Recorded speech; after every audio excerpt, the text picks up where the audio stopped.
하나님의 말씀 고린도후서 1장 18절에서 22절 말씀입니다. 고린도후서 1장 18절에서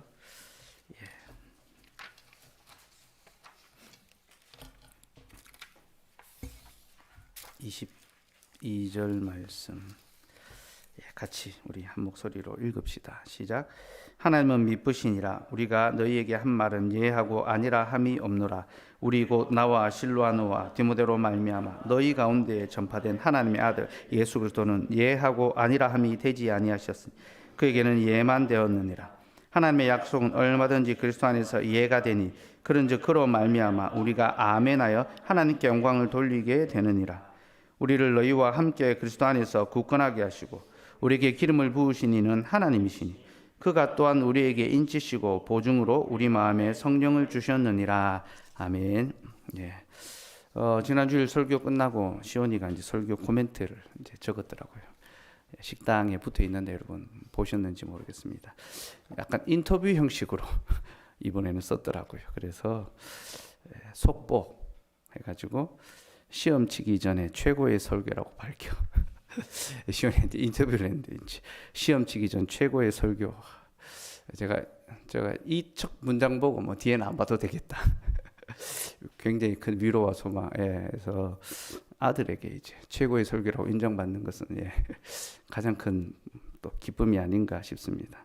근데 그 밑에 이제 마이크를 들고 이제 인터뷰하는 장면이 나옵니다. 그러면서 설교를 들으면서 이런 생각을 했다는 거예요. 답안지를 바꿔치기 할까라는 생각을 했던 나에 대한 반성과 점점점 하면서 그래서 이제 월요일 이제 수학 시험이 있는데 너무 이제 부담이 되니까 답안지를 바꿔칠까라고 막 그렇게 이제 생각까지 하고 있었는데 설교 들으면서 자기 자신에 대해서 반성을 이제 했다라는 거죠. 근데 그 뒤에 또 다른 속보가 하나 더 있습니다. 단독해서 하나님의 지혜로 무엇이 진실된 수학 정답인지 알고 싶다라고 실언함. 반성 후 또다시 잘못된 생각을 해서 모두가 충격에 빠짐. 그러니까 설교 들으면서 하나님의 지혜, 하나님께로 우리를 인도해 가고 세상의 지혜가 아니라 구원과 영생의 지혜를 얻는 것이 참된 지혜다. 그러면서 자기 그 내일의 수학의 시험을 걱정하면서 어떻게 이 시험을 치를까 했는데 이것보다 더 귀한 것이 하나님을 아는 지혜라는 것을 깨달았는데 설교가 다 끝나고 나니까 다시 현실의 문제로 돌아가서 어떻게 하면 하나님 지혜로 무엇이 진실된 수학 문제를 정답인지를 알 수 없을까 그 생각에 사로잡혔다는 거죠. 그래서 충격에 빠졌다. 그렇죠. 이 코멘트를 보면서 야 진짜 우리의 어떤 삶의 이 실질을 정확하게 꿰뚫고 있구나. 하나님께서 우리에게 참된 지혜를 가르쳐 주셨죠. 하나님의 지혜는 우리를 구원과 영생의 자리로 이끌어 갑니다. 이 땅에서 잘 되고 공부 잘하는 어떤 그런 세속적인 지혜가 아니라 무엇이 참되고 영원하며 무엇이 사망이 아니라 생명의 자리로 이끌어 가는지를 가르쳐 주는 것이 하나님의 지혜며 하나님께서 말씀으로 우리를 그 생명의 자리로 이끌어 가신다. 우리가 매주일마다 말씀을 통하여 그 생명의 지혜를 듣습니다. 그렇죠? 감사하고 기뻐하고 가슴 벅차합니다. 그런데 그 설교가 끝나고 다시 일상으로 돌아가면 어떻게 합니까? 여전히 이 세상의 지혜, 이 세상의 삶에 천착하며 어떻게 하면 이 세상에 좀 더 잘 되고 성공할 수 없을까 골몰한다는 거죠. 이게 우리의 어떤 뭡니까? 부정할 수 없는 연약함과 또 약함의 모습이라는 거죠. 그래서 참 우리의 삶이 그와 같다라는 그런 생각이 들고 그래서 하나님이 우리에게 어떻게 하십니까? 매주일 교회 공적 모임 때마다 예배와 그 기도의 자리 때마다 또다시 우리에게 하늘의 지혜를 가르쳐 주시는 겁니다. 이 땅의 지혜를 구하며 이 땅을 바라보며 살아가던 우리에게 다시 하늘의 지혜를 들려주시고 하늘을 향하여 갈 수 있도록 우리의 마음을, 우리의 시선을, 우리의 생각을 주께로 돌이키고 바꾸어 주시는 거죠. 그게 말씀이 우리에게 주는 효용이고 가치입니다. 제가 지난 주일에 성경을 해석하는 원리 두 가지 말씀을 드렸습니다. 그리스도 중심적인 해석이 있고 그리스도 완결적인 해석이 있다. 그래서 그리스도 중심적인 해석도 좋지만 그리스도 완결적 해석이 더 좋다라고 이렇게 말씀을 드렸습니다. 그래서 완결적 해석이란 말은요, 헬라어로 이제 크리스토스라고 합니다. 예. 기름 부음 받은 자, 메시아라는 뜻이죠. 그리고 목표 혹은 완성을 뜻하는 텔로스, 텔로스란 말이 합쳐져서 그리스토텔릭, 그리스도를 목적으로 하고 그리스도를 향하여 가는 것. 그게 바로 그리스도 완결적 해석입니다. 이 완성된다라는 것은요, 어떤 목표와도 연결됩니다. 그래서 우리가 그 소위 문답에서 사람의 제일 된 목적을 이야기하잖아요, 그죠? 사람의 제일 된 목적이 뭔가라고 할 때에 그 목적이라는 단어가 영어로는 end입니다. end. 예, 그 뭡니까? 그 엔드 게임. 그 영화 뭡니까? 어벤져스. 엔드 게임 마지막. 사람의 제일 된 목적이라는 말은 사람이 가장 중요하게 여겨야 될 그 방향, 마침. 그러니까 그리스도 완결이라는 것은요, 그리스도를 목표로 삼고 그리스도로 마치는 것이 바로 성경의 핵심이라는 거죠. 그래서 그리스도께서 하나님의 목표시고 구약과 이스라엘 그 백성의 역사의 정점이 바로 예수 그리스도를 통하여 완성되었다라는 것. 그게 그리스도 완결적 해석의 기초입니다. 그리스도 완결적 해석과 그리스도 중심적 해석의 차이점, 공통점이 뭔가 주일에도 말씀드렸는데, 공통점은 성경을 그리스도와 그리스도의 사역을 중심으로 해석한다는 것은 공통점이 있습니다. 그렇죠? 그리스도 중심도 예수 그리스도가 성경의 중심이라는 것을 기억하고 그의 사역으로 성경을 해석해냅니다. 근데 둘의 차이가 있죠. 어떤 차이가 있냐? 종말론적인 그 해석에서 차이가 있습니다. 그래서 중심성은 문법적인 역사적인, 그러니까 시간 순서를 따라 성경을 해석하면서 구약에서 신약으로 나아가는 겁니다. 그래서 구약의 이 사건이 어떻게 예수 그리스도를 예표하고 있고 그리스도께서 성취하셨는가. 반면에 그리스도 완결적인 해석은 완성된, 그리스도로 말미암아 완결된 관점으로 구약을 읽어 나가는 거예요. 그러니까 구약을 읽을 때 안경을 하나 딱 쓰는 겁니다. 예수 그리스도 중심, 그리스도가 성취하신 그 관점으로, 그러니까 영화의 끝을 다 보고 난 다음에 다시 앞부분을 살펴보는 거죠. 그래서 이 죽으심과 부활을 통하여 하나님의 약속이 성취된 것을 가지고 다시 성경을 쭉 처음부터 읽어내는 거예요. 창세기 그 내용부터 읽어냅니다. 그러니까 창세기 1장에서 부활에 관한 약속을 찾아내잖아요, 그죠? 하나님이 셋째 날에 이 땅의 모든 씨 맺는 열매 맺는 나무를 처음으로 만드신 첫 열매를 주셨잖아요. 그리스도께서 사흘째 날에 부활하셨고 모든 잠자는 자들의 첫 열매가 되셨다. 그리스도 완결적 관점에서 창세기 1장을 딱 보니까 그 속에 그리스도의 부활이 담겨 있다는 것을 찾게 되는 겁니다. 교부들이, 첫 시대의 교회의 교사들이 그렇게 성경을 해석해 냈던 겁니다. 우리는 그리스도 안에서 이미 성취된 것을 가지고 성경을 다시 이해하고 또 해석할 수 있어야 합니다. 이것이 성경을 바르게 해석하는 자세입니다. 왜냐하면 신약의 저자들, 곧 사도들이 그런 방식으로 구약을 이해했기 때문입니다. 사도들은요, 그냥 유대인들이 율법적으로 구약을 받아들이듯이 그들은 그런 구약을 이해하고 날마다 고백했던 자들이거든요. 공부했던 자들이거든요. 근데 예수 그리스도의 그 죽으심과 부활을 통하여 성경을 새롭게 보기 시작합니다. 곧 그리스도의 죽음과 부활을 통하여 완성된 하나님 나라의 관점으로 구약을 보는 거죠. 그러니까 스데반 집사님이 광야 이스라엘을 광야 교회로 딱 해석하는 겁니다. 광야 교회로 해석하는 거죠. 그러니까 종말론적 입장에서 이미 다 완성된 종말론적 입장에서 그 관점에서 다시 성경을 해석하고 적용해내는 거죠. 그 신약이 그런 식으로 기록됐다는 것은요, 우리가 구약을 그런 관점으로 읽어내야 된다는 걸 가르쳐 줍니다. 그렇지 않으면요, 유대인들이 구약을 이해하는 거 별반 다르지 않게 우리도 구약을 자꾸 이해하게 되는 거예요. 이제 그런 측면에서 우리가 그리스도 완결적인 해석을 할 필요가 있고요. 그렇게 할 때 우리는 그 본문이 갖고 있는 그 복음의 비밀을 보다 더 선명하게 깨달을 수 있다라고 했습니다. 주일에 솔로몬의 지혜에 대해서 이야기했는데요.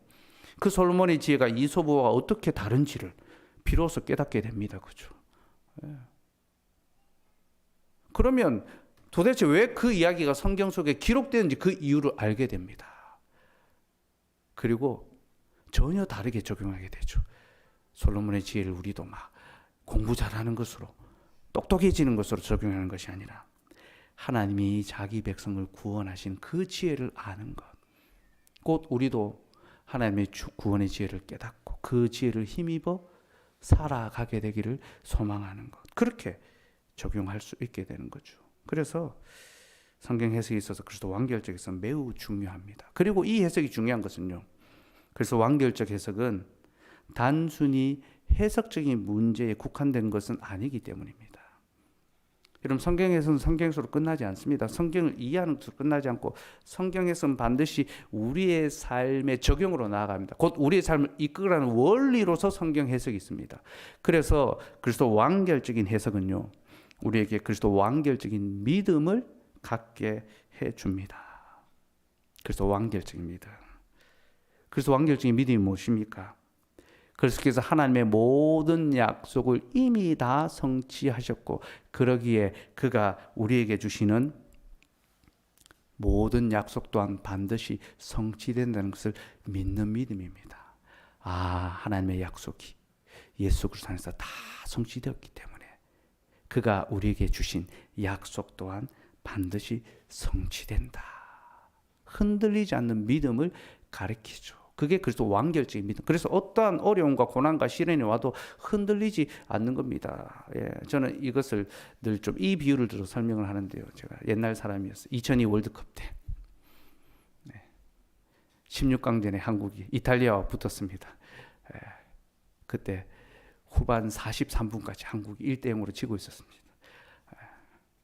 전 국민이 이제 그 경기를 보면서 낙담과 슬픔에 사로잡혔어. 역시 이탈리아는 안 되는구나. 그리고 그때까지 그 경기 43분까지 가장 많은 욕을 먹은 선수가 한 명 있습니다. 설기현. 저한테 가장 많은 욕을 먹었어요. 경기의 템포를 다 끊어먹고 막 비난을 막. 여러분, 그 대한민국 국가대표 감독이 축구 국가대표 감독이 힘든 이유는요, 4천만이 다 국대 감독이거든요. TV 보면서 다 이제 훈수를 두잖아요. 누구 넣어라, 누구 빼라, 쟤는 왜 넣었냐, 다 감독이 되는 거예요. 막 그렇게 이제 한참을 이제 설기현 선수에 대한 비난을 막 퍼부었는데 후반 43분에 이제 설기현 선수가 동점골을 넣고 그리고 연장 가서 골든골 넣고 이제 8강에 올라갔잖아요, 그죠? 그 경기를 현장에서 직관할 때 43분까지는요 패배감에 사로잡혔습니다. 그죠? 가망이었구나. 종료 시간이 다가올수록 끝났다. 이제 다른 방법이 없다. 역시 이탈리아는 강하네. 근데 43분 동점 넣고 연장 골든골 넣고 나니까 그 다음에 그 경기를 다시 볼 때 어떻습니까? 조금도 패배감에 사로잡히지 않습니다. 후반전 43분이 다가올수록 더 기대와 더 설렘과 더 감격과 더 기쁨과 더 승리의 그 가슴 벅참이 막 불타오르잖아요. 설기현 선수가 그 앞에 아무리 경기의 템포를 다 끊어먹어도 하나 다 용서가 됩니다. 마지막에 그가 해줄 것이다. 그 다음부터 무한히 재생됐습니다. 그 장면이 재방송되는. 그 누구도 슬픔의 기색을 띠고 그 경기를 보지 않은 도리어 기쁨과 소망 가운데 그 경기를 봤습니다. 그래서 완결적인 믿음이라는 게 바로 그와 같습니다. 예수 그리스도가 하나님의 약속을 다 이루셨기 때문에 그 종말론적인 관점에서 우리의 삶을 들여다보니까 지금 비록 나는 실패하고 낙담하고 질병이 있고 한계가 있고 절망의 문제들이 나를 우겨 싸고 있지만 나는 반드시 이길 것이고 그리스도로 말미암아 승리할 것이라는 그것을 믿고 고백하는 것, 그것이 바로 그리스도 완결적인 믿음입니다. 고린도후서 1장 18절 22절 오늘 본문을 한번 보면요, 18절에서 20절 같이 한번 읽읍시다. 시작. 하나님은 미쁘시니라. 우리가 너희에게 한 말은 예하고 아니라 함이 없노라. 우리 곧 나와 실로아노와 디모데로 말미암아 너희 가운데 전파된 하나님의 아들 예수 그리스도는 예하고 아니라함이 되지 아니하셨으니 그에게는 예만 되었느니라. 하나님의 약속은 얼마든지 그리스도 안에서 예가 되니 그런즉 그로 말미암아 우리가 아멘하여 하나님께 영광을 돌리게 되느니라. 하나님은 미쁘십니다. 항상 자기의 그 뜻을 또 약속을 다 이루십니다. 그리고 그 하나님의 약속을 이루시기 위하여 예수 그리스도가 오셨죠. 그는 예하고 아니라함이 되지 아니하셨습니다. 항상 예만 하셨습니다. 하나님이 무엇을 말씀하신지 우리는 자주 노라고 합니다. 우리는 자주 아니요라고 합니다. 하나님 왜 우리에게 이런 삶을 주십니까? 왜 우리에게 이런 어려움을 주십니까? 우리는 자주 고개를 흔듭니다. 하나님 주신 것을 우리는 그대로 받아들이는 법이 잘 없습니다. 그러나 우리 주님은 고개를 흔든 적이 없으십니다. 그는 항상 예라고 하십니다. 어디까지 예라고 하셨습니까? 자기의 생명을 십자가에 내어놓기까지 예라고 하셨죠. 십자가를 지기 전날 밤 주님이 어떻게 기도하셨습니까? 아버지여, 할 수 있거든 이 잔을 내게서 지나가게 하여 주시옵소서.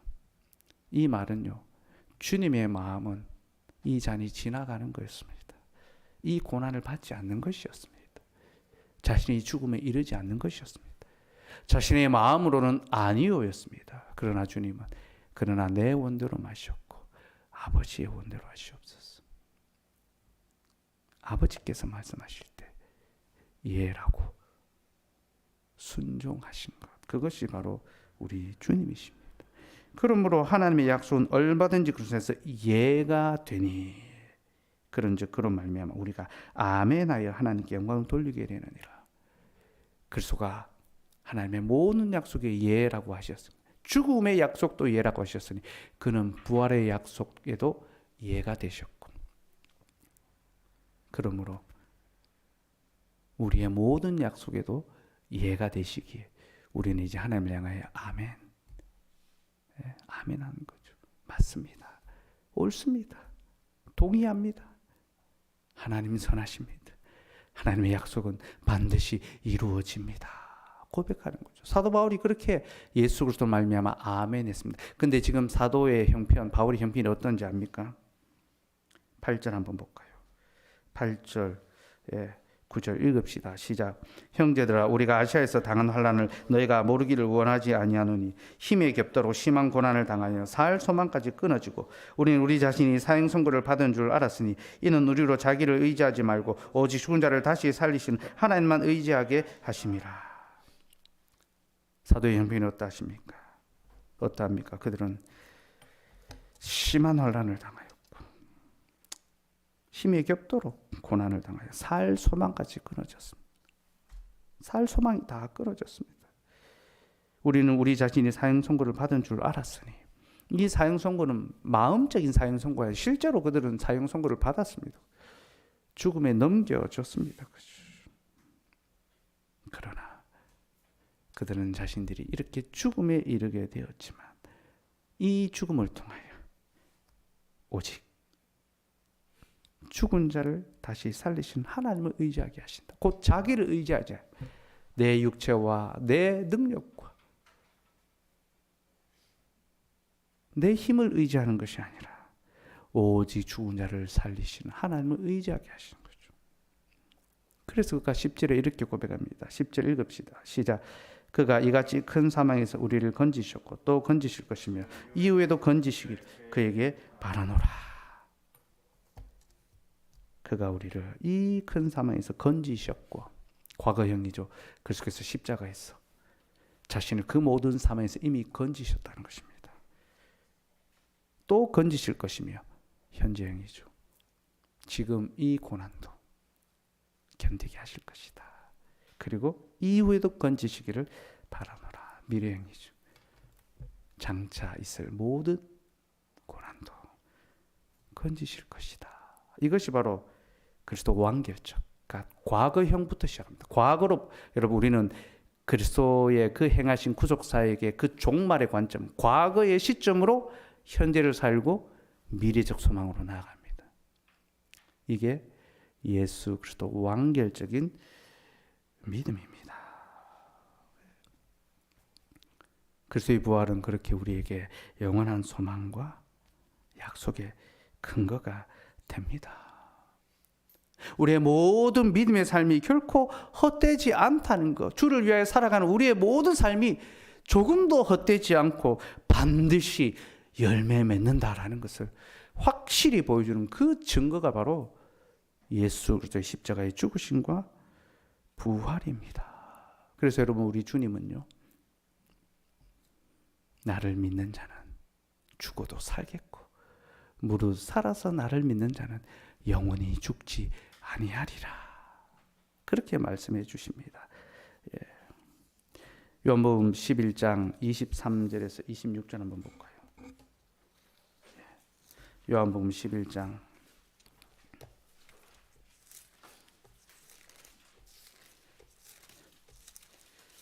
23절에서 26절. 23절에서 26절 같이 읽읍시다. 시작. 예수께서 이르시되 내 오라비가 다시 살아나리라. 마르다가 이르되 마지막 날 부활 때에는 다시 살아날 줄을 내가 아나이다. 예수께서 이르시되 나는 부활이요 생명이니 나를 믿는 자는 죽어도 살겠고 무릇 살아서 나를 믿는 자는 영원히 죽지 아니하리니 이것을 내가 믿느냐. 나사로가 죽고 난 다음에 주님이 거기 왔을 때 마르다가 슬퍼하면서 주님이 여기 계셨다면 내 오라버니가 죽지 아니하실 것입니다, 그렇게 이야기했습니다. 그러니까 예수님이 네 오라비가 다시 살아날 것이다. 그 말하다가 맞습니다 주님, 마지막 부활 때에 다시 살아날 줄 내가 믿습니다, 그렇게 고백했어요. 종말의 때, 재림의 때에 예수 그리스도가 다시 부활할 것을 말하다가 믿은 거죠. 그죠? 근데 주님이 놀라운 이야기를 합니다. 아니다, 나는 부활이고 생명이니 나를 믿는 자는 죽어도 살겠고 무릇 살아서 나를 믿는 자는 영원히 죽지 아니할 것이다. 현재적인 부활을 이야기하십니다. 이미 부활의 능력이 그 속에 있다는 것을, 주를 믿는 자들이 있다는 것을 이야기하셨습니다. 여러분, 이게 무슨 의미합니까? 그리스도를 믿는 자에게는요, 이미 그 속에 영생의 생명이 있다는 것입니다. 그래서 그는 죽은 후에 다시 살아날 것을 믿는 것이 아니라 자신이 주님 안에서 영원히 산다는 것을 믿고 살아가는 부활의 삶을 살아간다는 것입니다. 물론 몸은 죽습니다. 이 땅에서 우리가 이 몸은 죽죠, 그죠?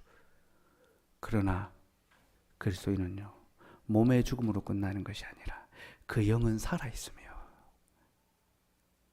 그 살아있는 영으로 영원히 죽지 아니하는 부활의 생명, 영생을 이미 누립니다. 그리고 주님 다시 오실 그 재림의 때에 몸의 부활도 함께, 완전한 부활, 그죠?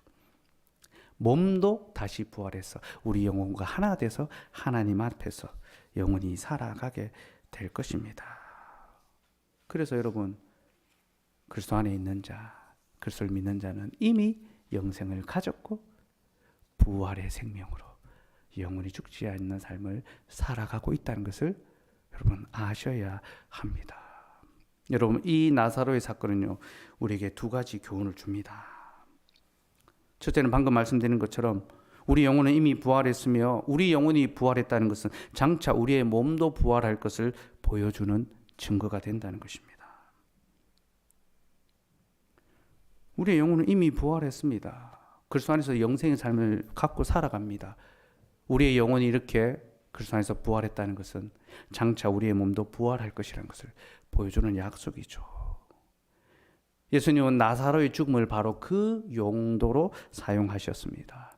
나사로는 예수님을 믿었습니다. 그는 이미 그리스도 안에서 그 영혼의 영생을 가졌습니다. 그리고 주님은 그의 몸을 다시 살려주셨죠. 이것은 모든 믿는 자들 향한 교훈이 되는 거죠.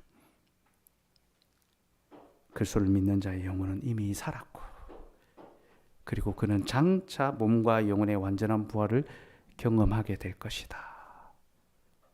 무슨 말인지 이해하시겠습니까? 나사로는 그리스도를 믿는 믿음 가운데 죽었습니다. 그죠? 그의 영혼은 죽지 않고 살아 있습니다. 하나님 안에서.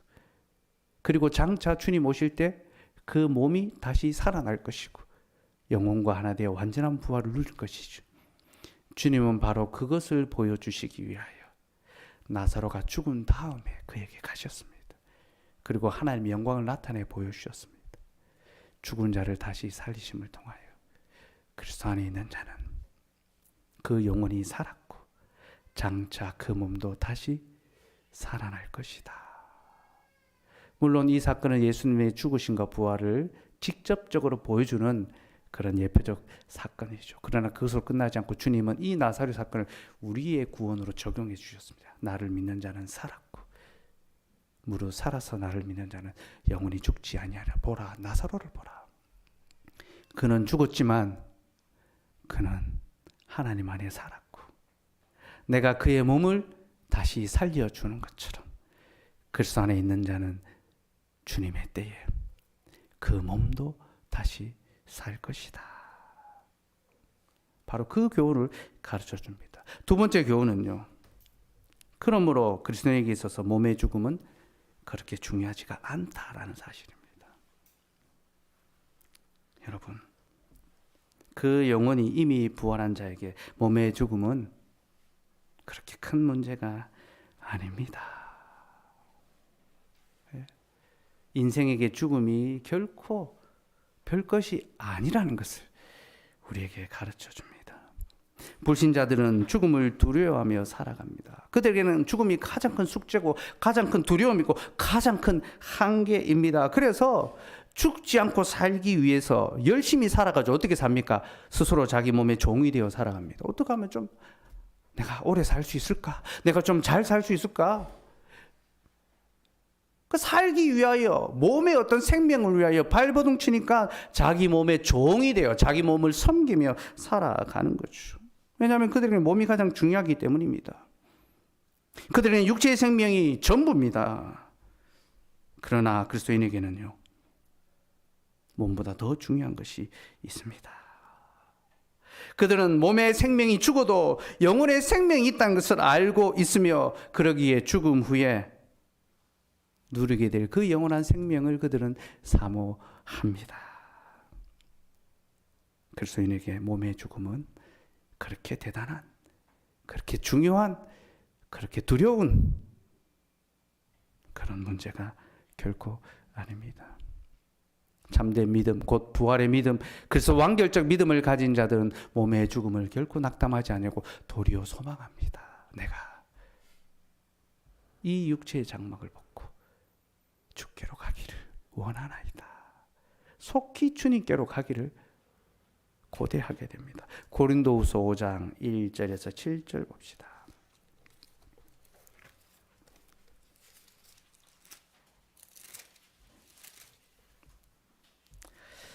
예, 1절에서 7절 봅시다. 예, 시작. 만일 땅에 있는 우리의 장막집이 무너지면 하나님께서 지으신 집 곧 손으로 지은 것이 아니요 하늘에 있는 영원한 집이 우리에게 있는 줄 아느니라. 참으로 우리가 여기서 단식하며 하늘로부터 오는 우리 처소로 더디기를 간절히 사모하노라. 이렇게 입으면 우리가 벗은 자들로 발견되지 않으려 함이라. 참으로 이 장막에 있는 우리가 짐진 것 같이 단식하는 것은 벗고자 함이 아니요 오히려 더디고자 함이니 죽을 것이 생명에 삼킨 바 되게 하려 함이라. 곧 이것을 우리에게 이루게 하시고 보증으로 성령을 우리에게 주신 이는 하나님이시니라. 그럼 우리가 항상 담대하여 몸으로 있을 때에나 주와 따로 있는 줄을 아노니 이는 우리가 믿음으로 행하고 보는 것으로 행하지 아니함이로다. 땅에 있는 장막집, 육체를 가리킵니다. 육신의 생명, 몸의 죽음이 임하면 하늘에 영원한 집이 있는 줄 우리는 안다.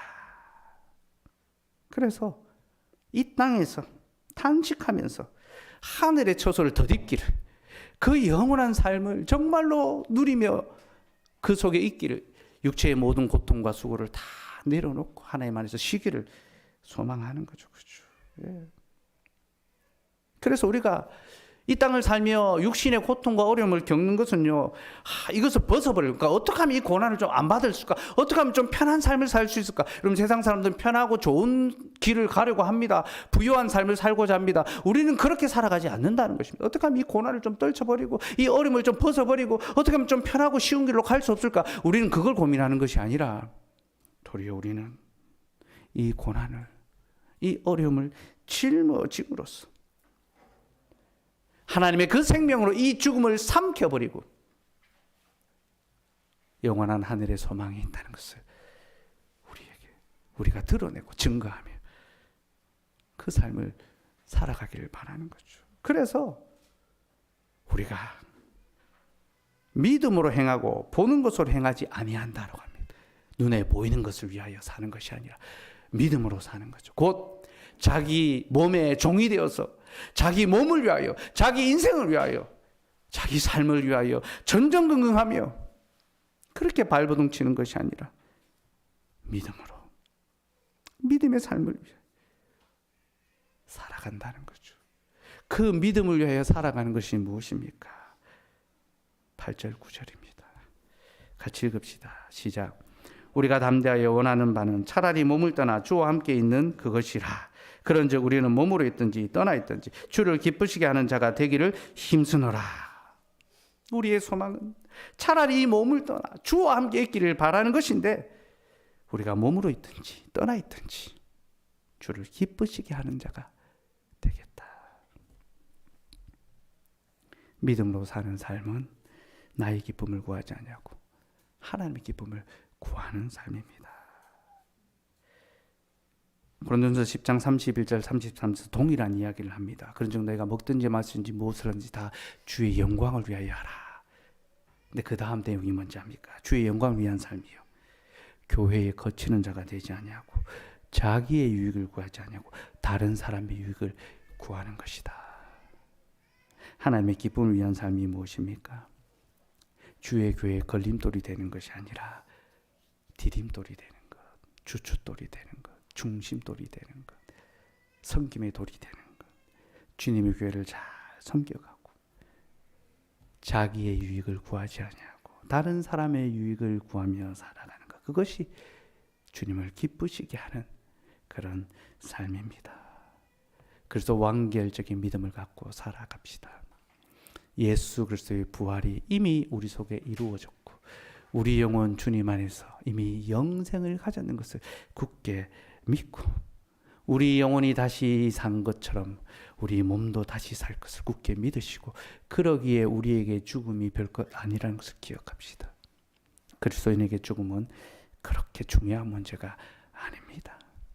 우리에게는 더 중요한 문제가 있습니다. 먹고 사는 것보다 더 중요한 문제가 있습니다. 그것은 곧 하나님의 기쁨과 하나님의 영광과 하나님의 나라를 위하여 살아가는 삶입니다.